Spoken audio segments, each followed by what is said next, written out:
Are you continuing to work on the PowerPoint design? Yep.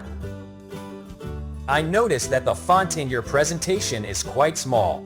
I would recommend increasing the font size a bit. Oh, I appreciate that feedback. I'll make the necessary adjustments. All right, best of luck with it. Hello Orbit friends, welcome to the training The Best Way of Receiving and Delivering Feedback.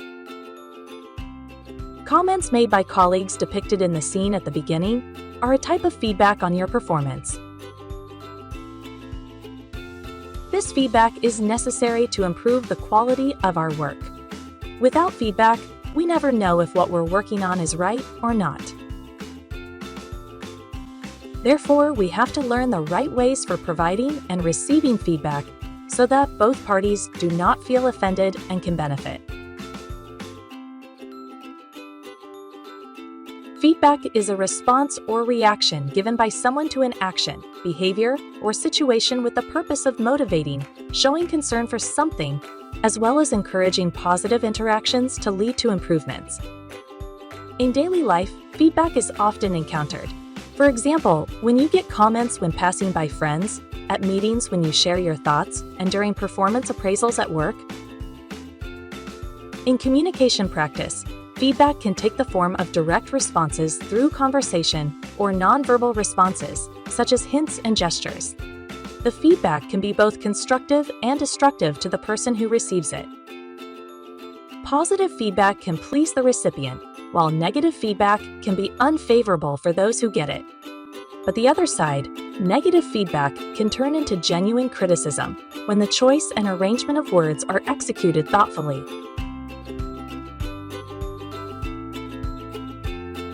Positive feedback is the act of acknowledging and appreciating someone for their achievements, qualities, and talents. Positive feedback tells our coworkers that what they are doing is correct and should be continued.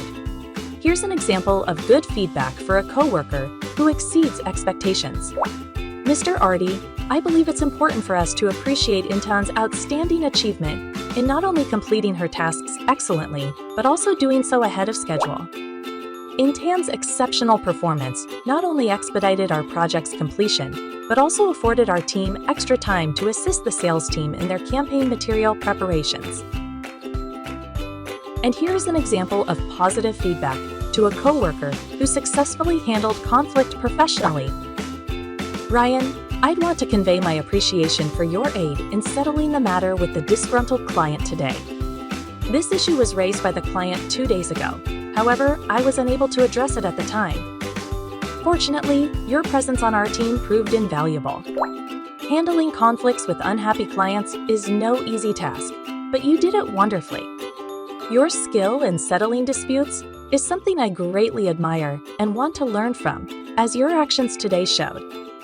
There are situations when we have to provide negative feedback to our coworkers. However, this negative feedback is intended to encourage improvements. Here are some instances of feedback that we can provide. Here's an example of negative feedback to a coworker who has trouble managing time well. Dina, it seems that you are having difficulty managing time in order to complete the last 2 tasks, huh? This has an effect on the performance of the rest of our team members, because they are waiting for the part you are working on, and we may all fail to finish this project on time. If there is something difficult, tell us all during the team meeting later. Further, you might try to maximize your time by creating a daily work plan and setting a firm deadline for completion so that you are trained to use working hours more effectively.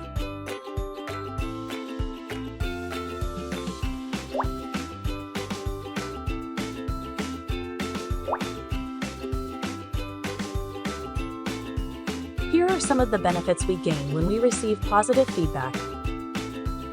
Increase work productivity.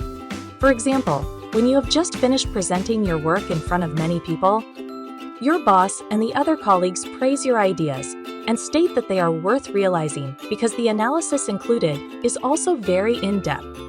Hearing positive feedback can motivate you come back to other things more eagerly. Maintain the quality of work.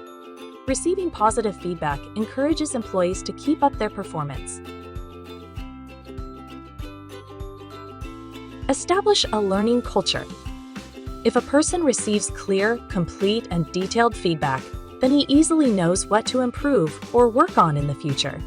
After this, the employee concerned will try to learn to improve his skills. In the workplace, in addition to receiving feedback, we may be needed to provide feedback to coworkers or even superiors. Feedback is a key element of management communication. Feedback encourages professional growth and mastery of skills. It can also inspire confidence and instill a greater sense of job satisfaction in the workplace. You must pay attention to the nonverbal communication forms that accompany it, such as body language, intonation of speech, and word choice, so that the feedback you provide or receive does not offend or harm the thoughts of others. Well, Orbit friends, isn't it interesting to learn how to give and receive feedback? You can learn more about the best way of receiving and delivering feedback in the available reading materials. Greetings, inspiration, and may good luck is always with you. Thank you.